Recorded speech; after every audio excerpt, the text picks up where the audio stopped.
तर्फे काल रात्रीच्या पहाटेच्या कोम्बिंग ऑपरेशनमध्ये काल आम्हाला 3 गुन्हेगार हे कोम्बिंग ऑपरेशनमध्ये पकडण्यात यश आलेलं आहे. त्यापैकी पहिला आहे तो सिराज उर्फ किरण शिस्कुल भोसले, वय वर्ष 32.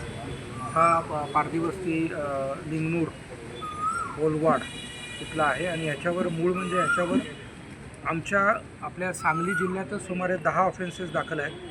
ज्याच्यात 395 मर्डर आणि मोका रॉबरी असे 10 विविध गुन्ह्यांमध्ये हा वॉन्टेड होता, म्हणजे हा अटकच झाला नव्हता आणि याला पकडण्यात यश मिळालेलं आहे.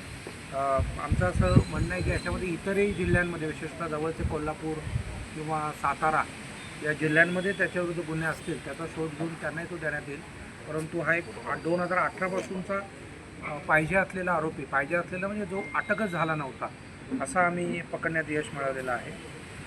दुसरा एक आरोपी आहे क्रांती जालवा भोसले, हा टाकळी बोलवाड पारदीवस्ती मिरज.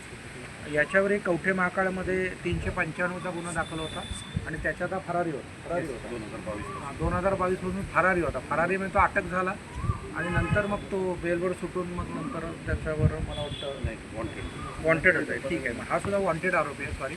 वॉन्टेड आरोपी म्हणजे हाही अटक झालेला नव्हता. आधीचा किरण भोसले, आत्ताचा हा क्रांती भोसले, असे 2. आणि तिसरा आहे ते विश्वनाथ भोसले, हा टाकळी बोलवाड पारदीवस्ती आणि ह्याच्यावरही रॉबरीचा आत्ताचा लेटेस्ट एक गुन्हा आहे 2026चा, ह्याच्यामध्ये वॉन्टेड होता.